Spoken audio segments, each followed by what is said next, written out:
negeri ini akan betul-betul menjadi ijo royo-royo gemah ripah loh Cinawi kalau misalkan yang memimpin orang yang kredibel, orang-orang yang jujur, yang punya akidah, yang punya akhlakul karimah, yang punya ilmu salimah. Tetapi kalau ini ditinggalkan, wa in kanu min qablu la fi dhalalim mubin, adalah kalian semua dulu sebelum Al-Quran ini berada dalam kesesatan yang nyata. Al-Quran mendidik seseorang supaya menjadi betul-betul piawai profesional dan betul-betul berhikmah. Tetapi ditinggalkan Al-Quran ini, maka kembali lagi ke masa jahiliyah dulu, ke bodoh-bodohan. Akhirnya banyak orang yang bodoh menjadi pejabat, banyak orang bodoh menjadi kiai, banyak orang yang tidak bijaksana menjadi ajengan, banyak orang bodoh yang jiwanya kotor mengemban amanah sebagai pemikul amanah dari nusa dan bangsa ini. Walhasil akhirnya seperti ini, negeri kita yang kaya enggak makmur-makmur.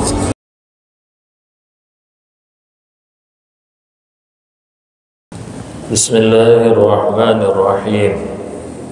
Alhamdulillahil 'allamal Qur'an, khalaqal insan, 'allamahul bayan. Asyhadu an la ilaha illallah wahdahu la syarika lah, al-khaliqu kulla mawjudati wal 'alam. Wa ashhadu anna sayyidana wa nabiyyana Muhammadan abduhu wa rasuluh, sayyidina Muhammadin wa ala alihi tayyibin at-tahirin wa sahabatihi al-ghurril mayamin.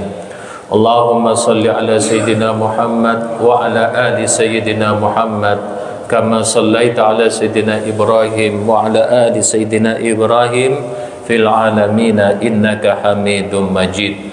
Allahumma atina min indika ilman warzuqna fahman wa'allimna ma yanfa'una wanfa'na bima 'allamtana wa alhiqna bisalihin. Allahumma inna na'udzubika an nadhilla aw nudall aw nazilla aw nuzal aw najhala aw nujhala aw nadlama aw nudlama alaina birahmatika ya arhamar rahimin. Amin.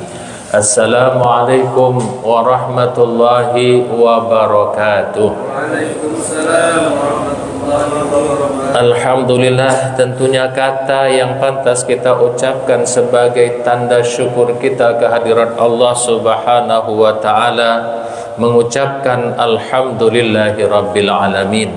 Menginsyafi segala nikmat itu tak lain dan tak bukan pemberian nenek moyang kita, bukan pemberian dari yang lain, tapi murni pemberian dari Allah Subhanahu wa taala.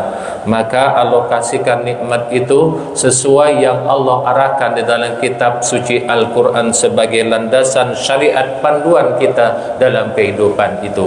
Dan mudah-mudahan kita senantiasa dapat menjalaninya, dan insya Allah kita mengucapkan alhamdulillah, terbukti pada detik pagi hari ini insya Allah kita telah mengalokasikan nikmat-nikmat itu sesuai dengan yang Allah kehendaki. Mudah-mudahan yang duduk bersimpul di sini semua betul-betul menjadi orang-orang yang diridhoi oleh Allah Subhanahu wa taala. Wabil khusus kita berdoa kepada Allah Subhanahu wa taala teruntuk orang tua kita, murabbi kita bersama yang usianya sekarang sudah mencapai 78-79 tahun, yakni Kiai Ghazali Musallef, Buya kita, murabbi kita. Mudah-mudahan Allah senantiasa melindungi beliau, menyehatkan badan beliau, lalu memberikan betul-betul perlindungan yang paripurna, kesehatan yang paripurna, dipanjangkan umurnya sehingga dapat bersama-sama kita lebih lama lagi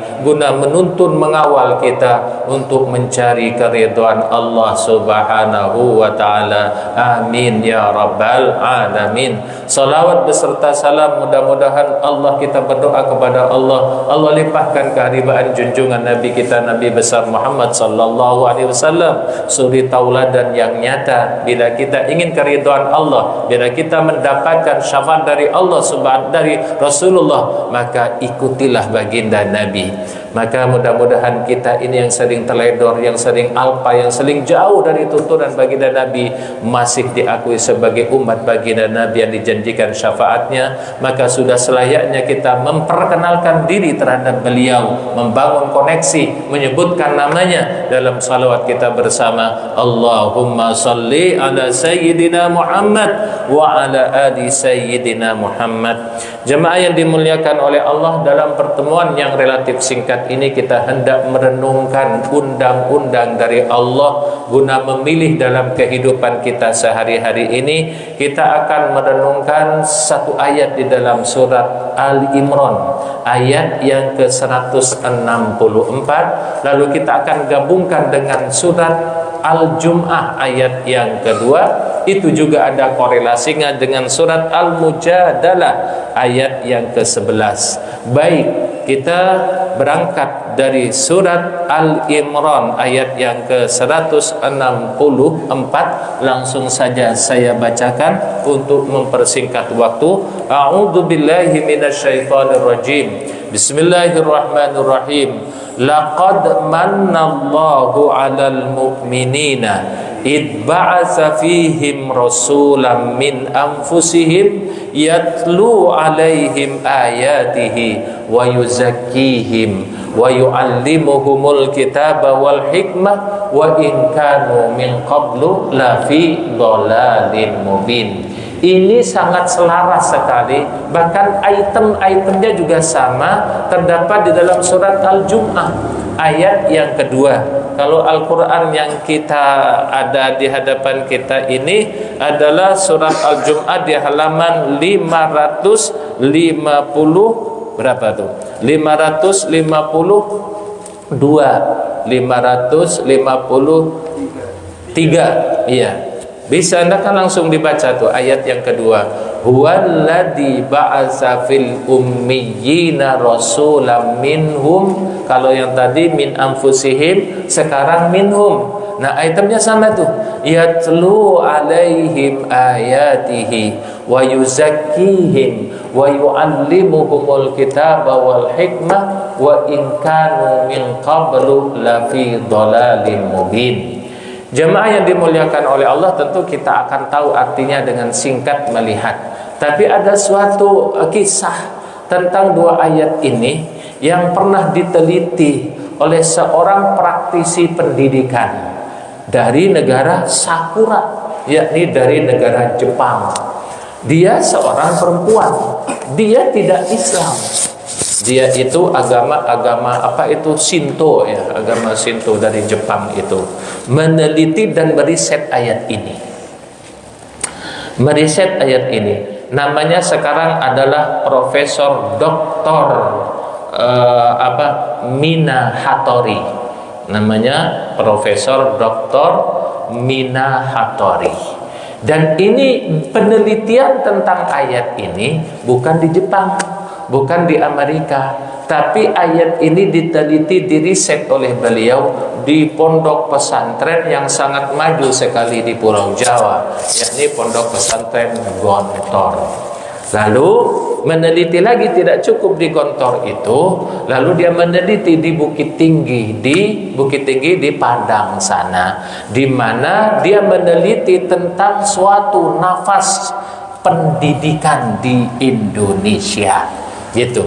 Sehingga singkat cerita nantinya menjadi sebuah buku, menjadi sebuah disertasi yang sekarang direalisasikan sebagai acuan pendidikan di Jepang. Nama konsep pendidikannya adalah TKM gitu. Kan mode pendidikan kan banyak, ada ISO dari Jepang, ada TKM, ada macam-macam gitu kan. Baik jamaah yang dimuliakan oleh Allah Subhanahu wa ta'ala, tahun-tahun sekarang ini atau bulan-bulan sekarang ini, wabil khusus 2 bulan terakhir, yakni bulan Juni dan bulan Juli ya, sebagai orang tua kita sibuk sebagai orang tua untuk menyekolahkan anak-anak kita. Kita sibuk menyeleksi, mencari yayasan yang bagus. Kita sibuk mencari guru yang berkualitas. Kita sibuk untuk mencari sekolah yang bagus, dengan harapan bahwasannya anak-anak kita bisa masuk ke dalam yayasan, mendapatkan guru dan mendapatkan pendidikan yang sangat berkualitas. Dengan harapan tentunya nanti adalah selepas dia dewasa, lepas dari pesantrennya, lepas dari bangku kuliah, harapan kita nih dia menjadi anak yang pintar. Bukankah gitu kan tujuan kita? Dia menjadi anak yang pintar piawai, sehingga dengan kepintaran dan kepiawaiannya dia mudah mendapatkan pekerjaan. Dengan mudah mendapatkan pekerjaan, dia mudah mendapatkan uang. Sebagai orang tua dalam menyekolahkan anak-anaknya, sebagai guru dalam mendidik anak didiknya, sebagai dosen dalam mengarahkan mahasiswi-mahasiswanya, sebagai kiai dalam mendidik mentarbiyah santrinya, biasanya tujuannya hanya ini, yakni supaya anaknya pintar, mudah mengakses pekerjaan, mudah mendapatkan uang. Kan begitu ending tujuan akhirnya. Lalu tujuan ini salah atau benar gak? Coba. Tujuan yang seperti ini salah atau benar? Ini yang harus kita renungkan bersama. Nah sekarang ini momen-momen itu kita sibuk menyekolahkan anak kita. Kalau misalkan dalam sebuah regulasi pendidikan, apakah orang tua, ataukah guru dosen, ataukah yayasan, ataukah kurikulum yang direalisasikan oleh pemerintah ini hanya tujuannya adalah demi uang? Ini kalau hanya pangkat dan jabatan, ini kalau misalkan dikomparasikan terhadap pendidikan baginda Nabi, itu sungguh sangat jauh panggang daripada api. Artinya apa? Gak relevan, gak matching, jauh. Karena kita belajar, kita betul-betul mondok pesantren hanya demi uang. Ada sebuah hadis, dan ketika berbicara hadis kosakatanya banyak berubah-berubah ya. Salah satunya dari sanad Ka'ab adalah dari Ka'ab bin Malik. Dari Ka'ab bin Malik, dari yang meriwayatkan adalah Imam Turmudi, bahwasannya konon baginda Nabi katanya pernah menegaskan, man ta'allamal ilmah liyumariya bihi sufaha au yukathira bihil ulama au liyasrifa bihi wujuhan nas falyatabawa maqadahu minan nar. Artinya, barang siapa belajar ilmu, mencari ilmu, liyumariya bihi sufaha, hanyalah untuk ngerjain orang-orang bodoh. Atau ada yang mengartikan liyumariya itu adalah artinya yujadilah, hanya untuk mendebat, ngerjain, membodoh-bodohin orang bodoh, atau hanya melewati status bodoh. Au yukasiru bil ulama, barang siapa mencari ilmu, belajar hanya untuk memperbanyak kaum intelek, kaum intelektual, kiai, ustadz, ajengan, hanya untuk memperbanyak kaum itu, atau hanya untuk kita mudah supaya bisa mengakses dalam komunitas ulama itu, orang-orang pintar, orang-orang piawai, para sarjana S1, S2, S3 gitu, hanya untuk memperbanyak itu. Atau tujuan ketiga, auliyasrifa bihi wujuhan nas, hanyalah untuk diagung-agungkan oleh manusia, supaya orang silau, supaya dicium tangannya, supaya dipertuan agungkan, supaya dihargai, supaya dikasih ampau-amplop, gitu kan? Maka ending dari hadis ini sangat ngeri. Falyatabawa maqadahu minan nar, maka dia telah berarti mempersiapkan tempat duduknya, tempat kembalinya dari api neraka. Na'udzubillah summa na'udzubillah. Nah, kalau kita renungkan sekarang ini, baik kita sebagai orang tua dalam menyekolahkan anak-anak kita, sebagai guru dalam mendidik anak didiknya, bahkan sebagai yayasan, sebagai regulasi pendidikan, ya hanya demi ini, demi pangkat dan jabatan, demi pekerjaan, demi uang. Nah, kalau seperti itu tujuan dari pendidikan sungguh sangat madmum, sangat hina sekali. Kenapa? Karena sudah merupakan tujuan pokok dari pendidikan yang harusnya betul-betul digembleng bagi setiap instansi pendidikan yang menggembleng jiwanya sebagaimana penggemblengan dari baginda Nabi Muhammad sallallahu alaihi wasallam. Sampai di sini nih bisa difahami nih.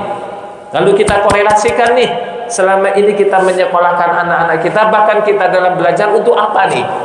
Apakah hanya untuk adigang-adigung supaya dikatakan ustadz, atau supaya dikatakan dosen, supaya dikatakan ajengan, supaya dicium tangannya gitu kan, disegani itu, atau supaya dikasih amplop yang receh gitu.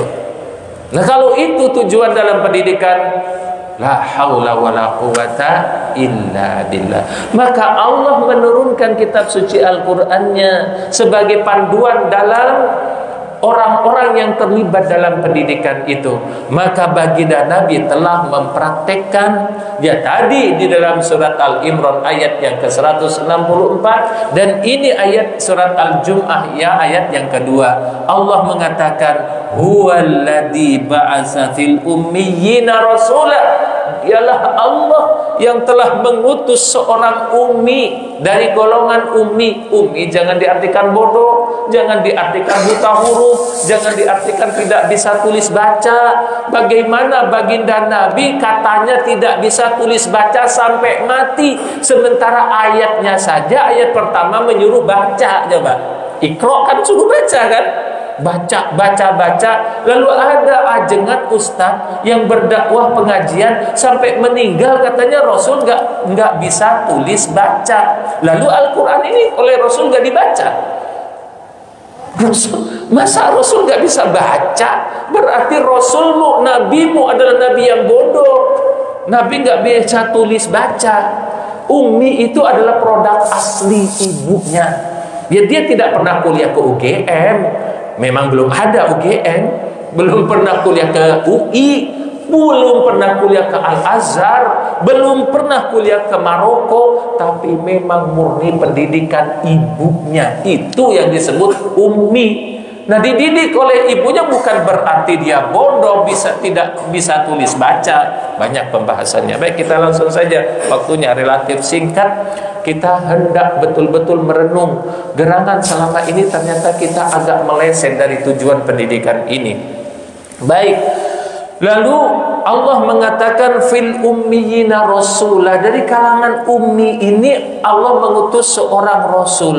Minhum, dari kalangan mereka, yang tugas rasul itu yang pertama adalah yatlu alaihim ayati, membacakan ayat-ayat Allah.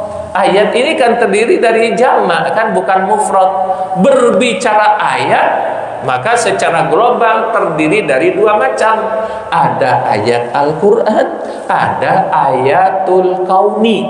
Apa ayatul kauni? Ayat alam semesta, termasuk diri kita bagian dari ayat kauni tadi. Udara, burung, gunung, laut, dan seterusnya, itu adalah ayatul kauni. Yang ayat kauni ini sama ayat Al-Quran tidak pernah bertentangan. Justru ayatul kauni itu sebagai penjabaran dari ayat Al-Quran, bukti fisik, bukti nyata dari ayat Al-Quran. Nah, tugas seorang dosen, tugas seorang kiai, tugas seorang guru, yang pertama bacakan ayat ini. Tentu Ustadz Fawaz telah pernah untuk menjabarkan bagaimana kosakata tala kan, bukan sekedar baca. Pergunaan kosakatanya yatlu, dari tala yatlu gitu. Tidak perlu diulang lagi ini tentang pengertian ke huruf atau kosakata kalimah tala yatlu. Baik, Rasul mengajarkan itu, menjabarkan itu, mendidik itu terhadap para sahabatnya dan terhadap kita semua. Itu tugas yang pertama. Yang pertama, mentadabburi, membaca ayat-ayat Allah Subhanahu wa ta'ala. Merenungkan anatomi tubuhmu, merenungkan mengapa terjadi udara, merenungkan mengapa air itu kentalannya terukur, merenungkan betapa keadaan keadilan dalam tubuh kita. Darahmu telah Allah ukur kekentalannya seperti itu. Kalau kekentalannya berlebih, berbahaya bagi jantungmu. Kalau kecairannya berlebih, juga berbahaya bagi kesehatanmu. Renungkan ayat-ayatul kauni ini, dan luas sekali ayatul kauni ini yang merupakan penjabaran dari ayat Al-Quran. Disuruh itu oleh Allah dan Rasul dalam mengajarkan murid-muridnya adalah pertama, yatlu alaihim ayati. Dengan yatlu alaihim ayat ini saya kita tidak bisa adigang-adigung, angkuh, sombong. Kenapa? Karena sesungguhnya embun-embunanmu, jantungmu, nyawamu selalu ta'alluq, terikat kepada Allah Subhanahu wa ta'ala. Keberhasilanmu, kekayaanmu, kesarjanaanmu, itu semua adalah amanah dari Allah Subhanahu wa ta'ala. Untuk apa kamu angkuh-angkuhan? Senjatamu yang kamu panggul, pangkat jenderalmu, dan apapun itu merupakan amanah dari Allah ketika kita sadar bahwa kita adalah bagian dari ayat-ayat Allah. Lalu yang kedua adalah misi dari baginda Nabi, wa yuzakkihim, membersihkan jiwa mereka, mensucikan jiwa murid-muridnya. Ini membersihkan jiwa murid-muridnya. Di kita banyak guru yang bagus, banyak instruktur pendidikan, banyak profesor, banyak doktor yang bergerak menjadi praktisi pendidikan, banyak regulasi, metodologi atau kurikulum yang gonta-ganti di Indonesia ini. Tetapi kalau mau jujur adalah semua itu tidak pernah sampai kepada misi wa yuzakkihim, membersihkan jiwa murid-muridnya. Paling hanya mengembangkan kepiawaian dengan angka-angka, matematika lah, apalah, sehingga mereka boleh jadi pintar dalam bidangnya. Dengan kepintarannya itu dia piawai, lalu kita akui dia seorang yang profesional dengan titanitasnya, apakah doktor, profesor. Lalu ketika dia untuk mengajukan diri supaya menjadi anggota legislator, lalu dipilih berdasarkan kepintarannya. Tapi kita melupakan suatu hal yang sangat esensi, bersih tidak jiwanya. Nah di situ tuh, ini problem besar masif. Setiap yayasan misalnya hanya mengejar angka-angka. Ya seperti sekarang Bapak Ibu semuanya akan betul-betul mengalami sekarang ini momen-momen di saat tahun baru, angkatan pendidikan baru, angkatan pendidikan 2023-2024. Kita berlomba mencari yayasan yang bagus. Kita berlomba untuk mencari sekolah SMP, SMA, universitas yang bagus dengan passing grade yang tinggi. Coba kita mau memasukkan anak SD kita ke SMP yang favorit, misalnya SMP itu mempersyaratkan passing grade nilai yang sangat tinggi. Bayangkan nilai ujiannya adalah 95, 96, 97, 98. Ini enggak real. Dari situ akhirnya karena kita termotivasi untuk memasukkan anak-anak kita sesuai yayasan guru yang kita cita-citakan, akhirnya terjadi kolaborasi si tipu menipu. Kan begitu? Kita ngedekatin tuh guru wali kelas 6-nya. Nilainya berapa? Nilainya cuma 60. Pak, anak saya contoh aja, misalkan mau masuk Al-Azhar, Pak. Kalau nilai sekian ditolak, Pak. Maka tinggikan nilai anak saya. Bukan begitu? Akhirnya sang gurunya juga merubah nilai angka yang sebenarnya itu, dipasanglah angka 97. Nah, kalau 90 setiap ujian itu nilainya 90, 90, sekian. Enggak real itu. Akhirnya terjadi bohong membohongi. Sadar? Kalau dari SD ke SMP saja sudah betul-betul punya basic bohong membohongi, apalagi nanti kalau sudah besar. Jadi pendidikan selama di SD 6 tahun itu, dari misalkan kelas 1 sampai kelas 5, itu dihancur leburkan dengan 2 bulan terakhir itu, karena obsesi orang tua kita masing-masing ingin memasukkan anak kita ke sekolah favorit yang dikejar angka-angka dan nilai-nilai, dan ini masih di seluruh Indonesia. Seharusnya kita sadar, nak, aku lebih bangga, nak, nilaimu yang sebenarnya. Biar matematikamu nilainya 4, ayah nggak marah. Biar IPA-mu misalkan, biar pelajaran yang lain nilainya nggak sesuai dengan passing grade yang 97, nggak apa-apa, nak. Tapi yang terpenting kamu berakhlak, nak. Kan begitu harusnya. Nah, termasuk dalam wayuzakihim ini, seharusnya pendidikan itu bukan sekedar otak-atik angka. Seharusnya betul-betul ada 3 tujuan pendidikan yang sangat esensi. Yang pertama adalah menyematkan, menggembleng, mentarbiah, memprogres, supaya anak didik yang pertama mempunyai akidah tauhid yang mendalam.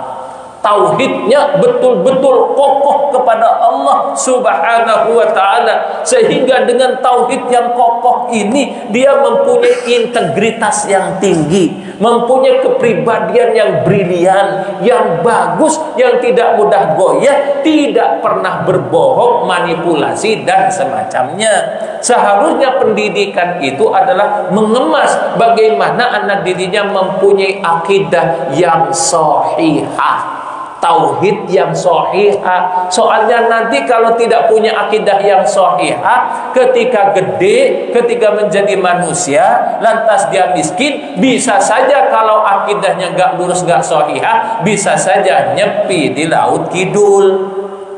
Bisa saja dia konsultasinya apa? Ki Gendeng. Bisa saja dia bertapa di puncak gunung Kemukus dan semacamnya. Maka ini harus anak mempunyai akidah yang sahihah.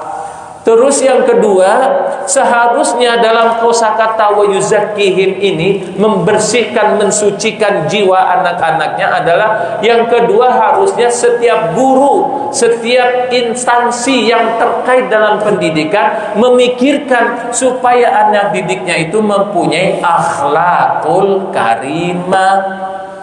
Kalau akhlaknya bagus, tahu malu gitu, bukan menjadi plagiat istilahnya, niscaya tidak akan tersebar ijazah bohong, kan gitu, ya kan? Ijazah bohong, gak selesai-selesai. Kenapa? Karena ini terjadi plagiat, gak malu menjadi plagiat. Plagiat itu apa sih? Plagiat fotokopi, contek, itu mencontek ijazahnya orang, dicontek, hanya ketahuan bohongnya, kan begitu. Jadi harusnya pendidikan betul-betul itu mendidik supaya anak didiknya mempunyai akhlakul karimah. Lalu yang ketiga, mendidik anak didiknya supaya mempunyai ilmu yang salimah, ilmu yang selamat. Banyak ilmu tapi tidak selamat. Ilmu piawai angka, si tipu menipu, akhirnya terjadi korupsi. Kan ilmu itu, Pak, mustahil orang bisa korupsi kalau dia tidak punya ilmu. Coba tuh perhatikan, orang yang korupsi itu memang orang bodoh, orang pintar. Orang yang korupsi itu orang tidak bertital, pintar, tapi ilmunya bukan ilmu yang salimah. Ilmunya adalah ilmu madmumah, ilmu dari setan, ilmu dari iblis, ilmu dari kuntilanak, ilmu dari suster ngesot dan semacamnya. Maka dari situlah harusnya itu pendidikan itu bergerak di bidang itu, dan harus dirasakan semenjak dini. Kalau TK PAUD dididik supaya anak mempunyai karakter gitu. Akhirnya sekolah SD katanya sekarang sudah kurma, kurikulum merdeka kan? Dari BC, AKT, SP, bonjang ganjing kurikulum di Indonesia ini. Seolah-olah bagaikan apa? Bagaikan pohon kelapa di pinggir laut. Ada angin cenderung, ada angin cenderung. Dan produk dari kurikulum ini di Indonesia coba kita saksikan. Walhasil hanya menolorkan para orang-orang pintar, sarjana, profesor, doktor yang nyeleneh itu, yang tidak menguasai ilmu salimah itu. Kebanyakan seperti itu kan. Coba perhatikan pondok pesantren.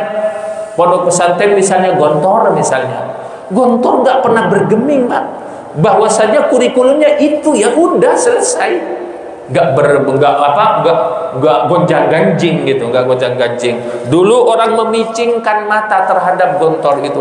Pemerintah juga katanya metode apa itu, kurikulum apa itu, entah berhasil untuk meloloskan orang-orang yang tersohor, baik orang-orang yang tersohor yang sekarang lagi viral ataupun tersohor yang memang orang-orang benar. Kiai Syukron Makmun itu lulusan Gontor, tetapi juga Panji Gumilang juga lulusan Gontor. Panji Gumilang juga lulusan Gontor, gitu.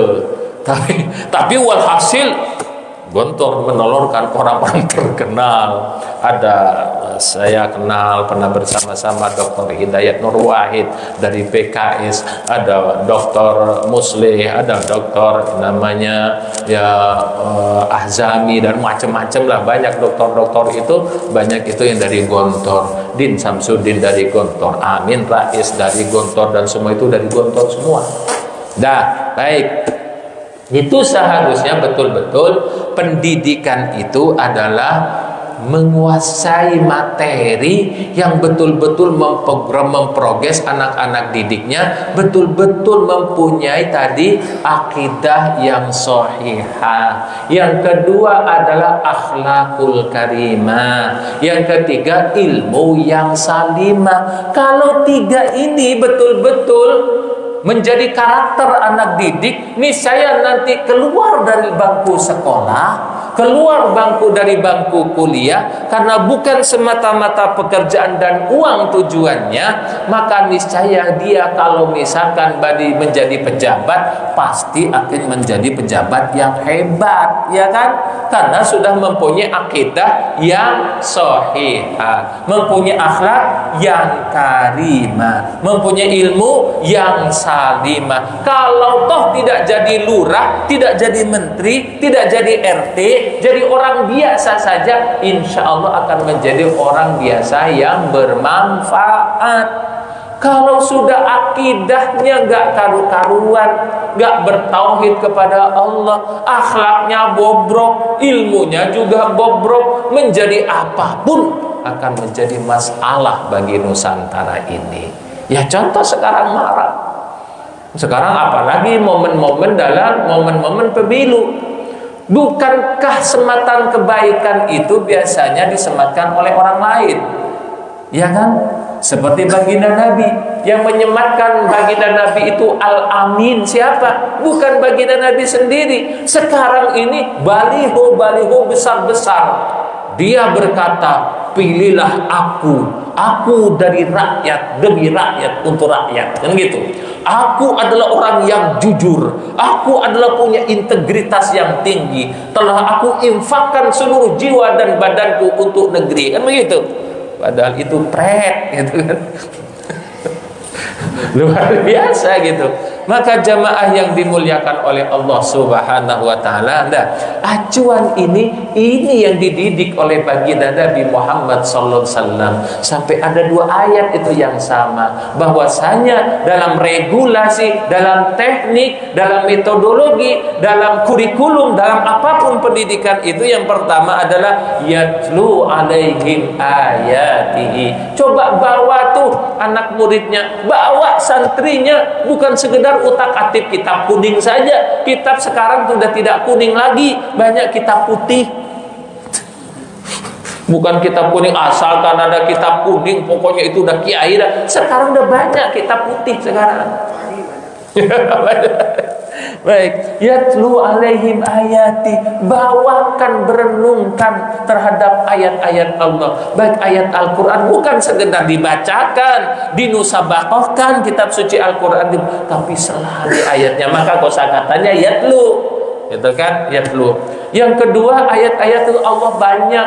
Ayatul kauni, renungkan ayat kauni itu. Mengapa terjadi bunga? Banyak sekali bunga yang muncul miliaran. Satu pohon itu bunga mengeluarkan miliaran. Dari miliaran itu gugur satu persatu. Yang hanya menjadi bibit buahnya dapat dihitung. Pentil sedikit.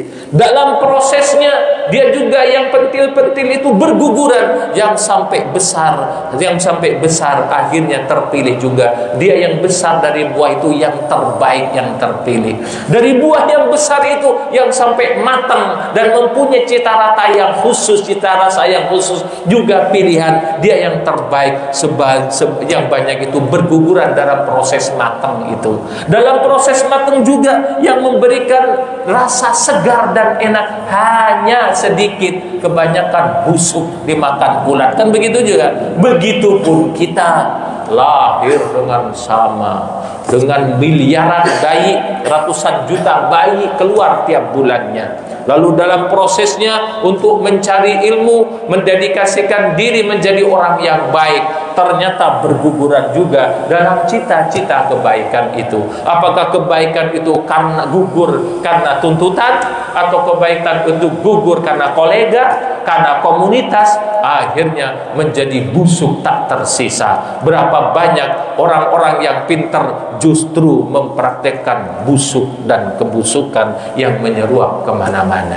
Maka jemaah yang dimuliakan oleh Allah, penting ini dalam metode pendidikan, dalam orang terkait adalah yatlu alaihim ayati, bacakan, renungkan, tadabburi, selami ayat-ayat Allah Subhanahu wa ta'ala. Lalu yang kedua, gunakan renungan itu semua sebagai progres untuk mensucikan jiwa-jiwa mereka. Baik kita sebagai dosen, sebagai kiai.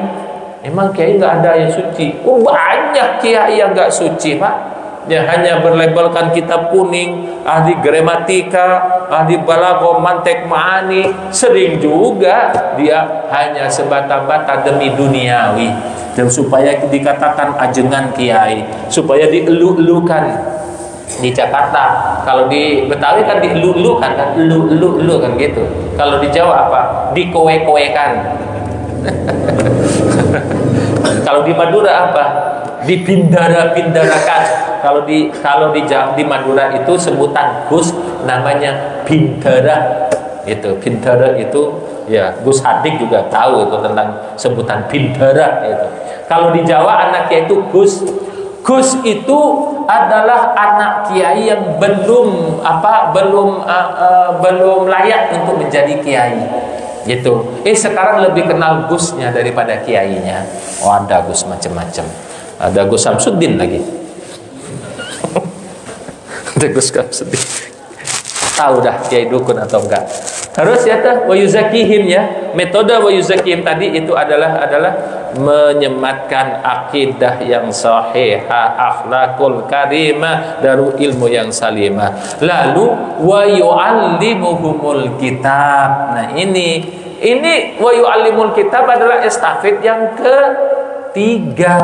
Yang pertama yatlu, yang ketiga zaki. Kalau misalkan sudah bersih jiwanya, suci, dia mempunyai titalitas, pandai menulis buku, pandai berargumentasi, retorika, pandai untuk membuat makalah. Biasanya kan tingkatan-tingkatan yang dosen ini, paling tidak guru ini. Wa yu'allimuhumul kitab, maka ajarkan terhadap Alkitab. Jelas kosakatanya dari kataba, ini tulisan. Maka alif lam mim dzalikal kitab, bahwa Al-Qur'an itu adalah kitab tulisan.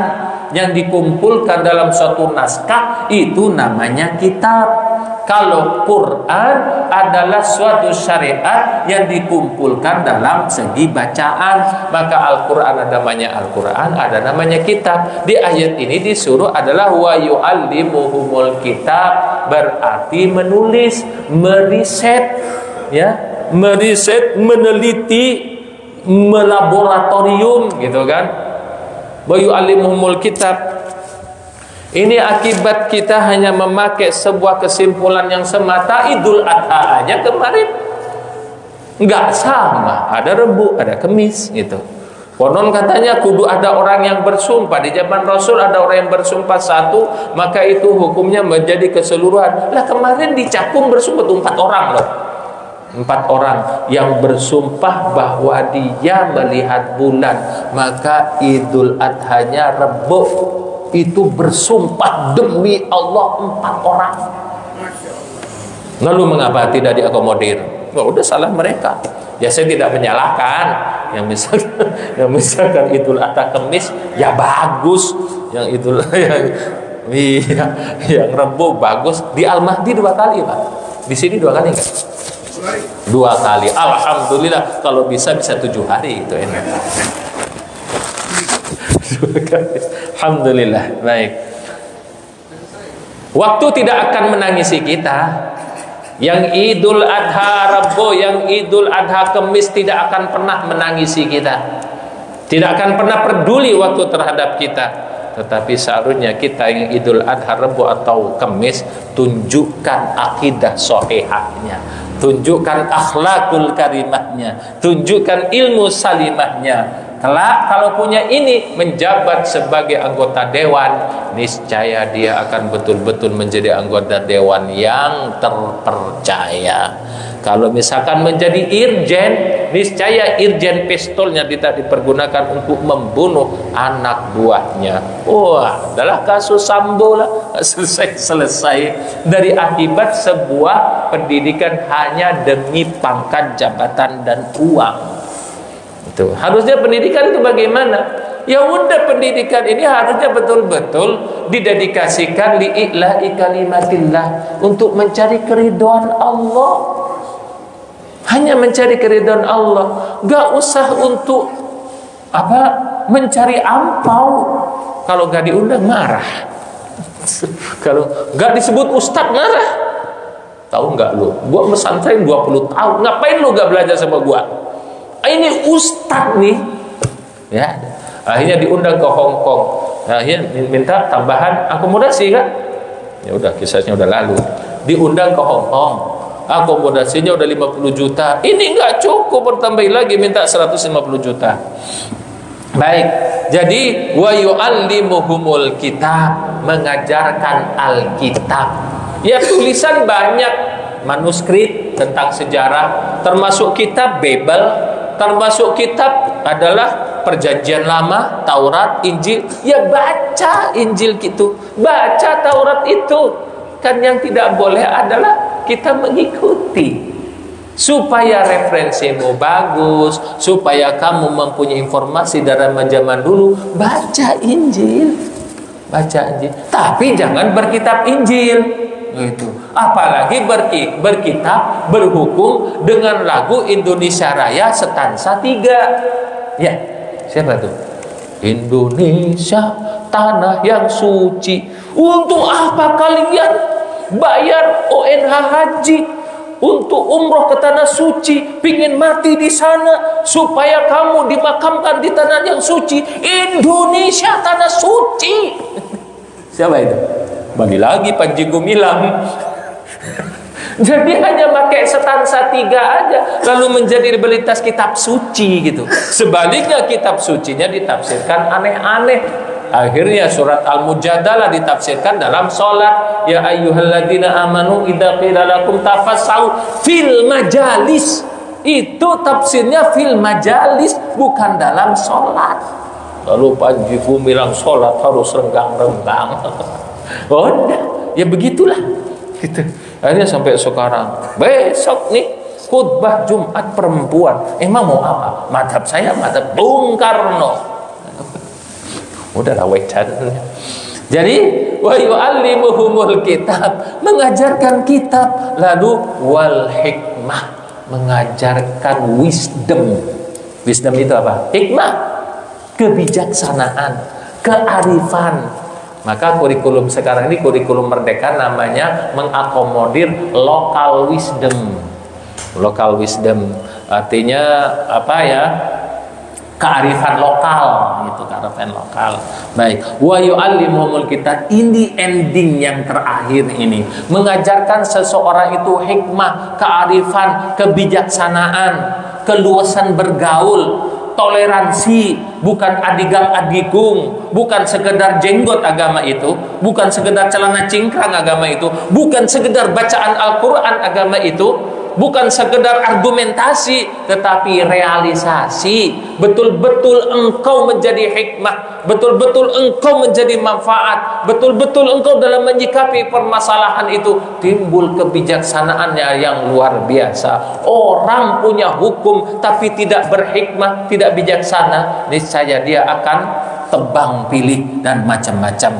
Maka ketika menjadi orang yang bijaksana dari prosesi sebuah pendidikan, ini yang betul-betul diharapkan. Menjadi presiden pintar gitu kan, tajam analisisnya, pandai baca kitabnya, pandai tulisannya, bijaksana lagi. Luar biasa. Negeri ini akan betul-betul menjadi ijo royo-royo gemah ripah loh Cinawi kalau misalkan yang memimpin orang yang kredibel, orang-orang yang jujur, yang punya akidah, yang punya akhlakul karimah, yang mempunyai ilmu salimah. Tetapi kalau ini ditinggalkan, wa in kanu min qablu la fi dhalalim mubin, adalah kalian semua dulu sebelum Al-Qur'an ini berada dalam kesesatan yang nyata. Al-Qur'an mendidik seseorang supaya menjadi betul-betul piawai profesional dan betul-betul berhikmah. Tetapi ditinggalkan Al-Qur'an ini, maka kembali lagi ke masa jahiliyah dulu, kebodoh-bodohan. Akhirnya banyak orang yang bodoh menjadi pejabat, banyak orang bodoh menjadi kiai, banyak orang yang tidak bijaksana menjadi ajengan, banyak orang bodoh yang jiwanya kotor mengemban amanah sebagai pemikul amanah dari nusa dan bangsa ini. Walhasil akhirnya seperti ini. Negeri kita yang kaya enggak makmur. Sampai di sini sudah jam 6.29, karena batasannya adalah jam 6:30. Barangkali dari uraian singkat ini ada yang mau ditanyakan, silakan. Baik, silakan.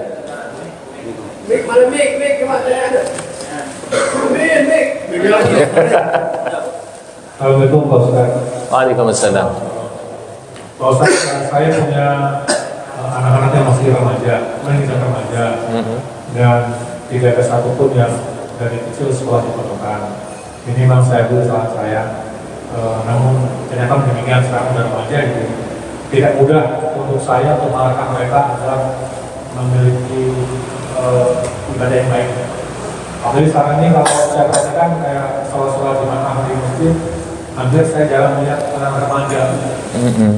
Jadi saya kadang suka juga kalau menekankan dia sholat jemaah di masjid. Buatnya malah dia harus sendirian juga. Itu pertama itu.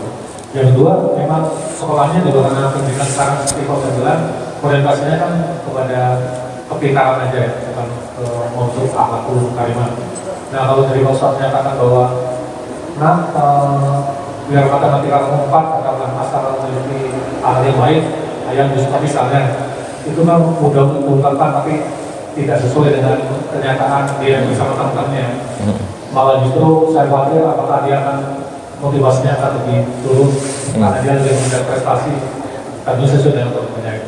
Nah yang saya tanyakan Pak Ustaz, bagaimana metodenya saya seorang khususnya itu mengajak mereka anak-anak khususnya untuk bisa memang prestasi bekerja tapi akhlaknya juga terbentuk, dan mungkin maksudnya metode itu langkah-langkah secara sistematis kan. Karena kalau orang tua saya kan mendatangi majelis ilmu misalnya. Betul. Atas keinginan mereka. Siap.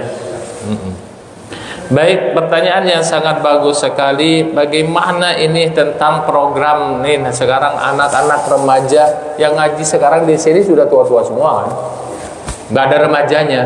Ini PR kita bersama.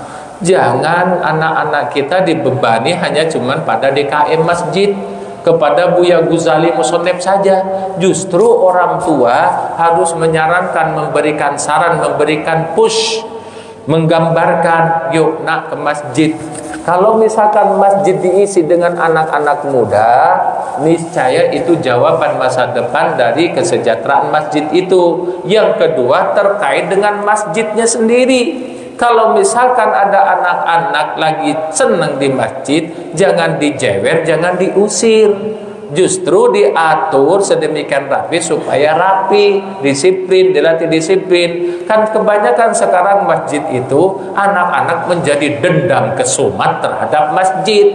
Kenapa? Masih anak-anak main di masjid dijewer.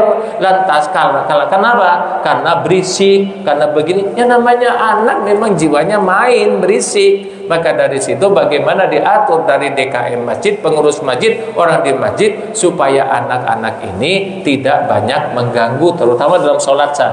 Maka ini harus betul-betul mengakomodir tuh anak-anak supaya nantinya anak-anak ini betah di masjid. Memang rintangannya sekarang dengan IT, dengan handphone ini, handphone itu kalmiskir. Handphone itu betul-betul kayak minuman khamr yang menutupi otak akal sehatnya. Berapa banyak intensitas anak-anak kita lekat sekali tangannya dengan HP, bahkan mungkin kita juga sama gitu kan. Dan berapa lama intensitasnya tangan kita menyentuh kitab suci Al-Quran. Kan itu jawabannya. Lawang orang tuanya sendiri HP melulu, apalagi emak-emak. Udah dah ke WC aja pegang HP, di WC update status coba. Di WC update status. Ya bagaimana anaknya nggak niru kan gitu. Baik itu. Maka remaja sekarang nih adalah PR bersama, baik kaum terdidik, baik Pak Hajinya atau siapapun, dan terutama orang tuanya, mengajak anak-anaknya untuk sholat bersama. Ku anfusakum wa ahlikum narah, gitu kan. Terus yang kedua, bagaimana acuan pendidikan kita hanya sebuah prestasi, orientasinya hanya sebuah prestasi. Dan ini juga bagi kalangan kita, terutama dimulai dari orang tua, gak usah terlalu euforia bangga tentang nilai-nilai angka. Tapi orang tua bagaimana menggambarkan, menggembleng, memberikan contoh yang nyata. Kata Imam Al-Ghazali di dalam Ihya Ulumuddinnya adalah lisanul hal afsahu min lisanil maqal, gitu kan. Jadi contoh realisasi dari bapak ibunya yang nyata itu lebih tajam, lebih efektif daripada sekedar ngoceh. Kalau bapaknya pingin anaknya supaya sholat, contohkan sholat. Kalau bapaknya pingin anaknya berakhlak, contoh berakhlak, dan seterusnya dan seterusnya.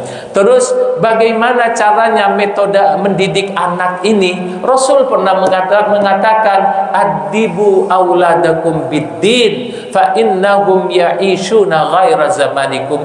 Didik anak didikmu dengan pendidikan agama. Fa innahum ya'ishuna ghaira zamanikum, karena sesungguhnya anakmu akan hidup pada suatu masa yang bukan masamu. Nah, yang sanggup mengkanter, yang sanggup memfilterisasi dengan sebuah budaya, kebiasaan atau perkembangan zaman yang negatif, satu-satunya adalah dalam agama. Nah, pendidikan kurikulum Gontor tadi berbasicnya dalam agama, sehingga dengan itu dia tidak ambang tentang kurikulum, gak bingung dengan kurikulum. Datang Finlandia Kurtilas, ibu Kurtilas, datang BCA dulu, datang KTSP, datang sekarang kurma kurikulum Merdeka kurma gitu. Jadi kalau misalkan agama paten pakem, Ya sudah dididik dengan seperti ini, dan itu telah dicontohkan oleh baginda Nabi. Maka didik anak-anakmu dengan pendekatan agama. Yang di agama itu tentunya mendidik dengan cara seksama, yang betul-betul diperhatikan pertumbuhan setiap per mili, per detik dan per jamnya. Bagaimana perkembangan akhlak, akidah dan ilmunya, bukan sekadar piawai tentang keilmuan semata. Karena orang semakin pintar, semakin pintar juga untuk membodoh-bodohi orang. Tadi kembali kepada hadis tadi, barang siapa mencari ilmu cuma untuk itu, maka tempatnya dalam api neraka. Na'udzubillah. Nah, kita belajar sekarang ini bukan untuk pau, bukan untuk pamer, pakai sorban, pakai apalah itu artinya, tapi dipraktekkan dalam kehidupan sehari-hari, bahwasanya seorang yang beriman itu harus betul-betul menjadi solusi dari beraneka macam persoalan. Persoalan itu banyak, complicated. Dari kamar tidur kita itu sudah ada persoalan. Dari menghadapi anak-anak, istri juga persoalan. Apakah persoalan istri satu atau persoalan istri dua? Wallahu a'lam. Baik, semoga terjawab ya. Ada lagi yang ditanyakan? Baik, kalau tidak ada, kita berdoa kepada Allah Subhanahu wa ta'ala. Mudah-mudahan kita ini harus mulai betul-betul bukan memperhatikan sekedar angka, tetapi betul-betul perhatikan perkembangan jiwa anak kita, bertauhid, berakhlakul kalimah, dan betul-betul dia berilmu salimah. Semoga majlis ini menolorkan tujuan dari pendidikan itu. Al-Fatihah. A'udzubillahi minasyaitonir rajim. Bismillahirrahmanirrahim. Alhamdulillahi rabbil alamin arrahmanir rahim maliki yaumiddin. Iyyaka na'budu wa iyyaka nasta'in. Ihdinas siratal mustaqim. Siratal ladzina an'amta 'alaihim ghairil maghdubi 'alaihim waladdallin. Bismillahirrahmanirrahim. Alhamdulillahi rabbil alamin. Allahumma ja'alna jam'an, Allahumma ja'alna hada ijtima'an marhumah.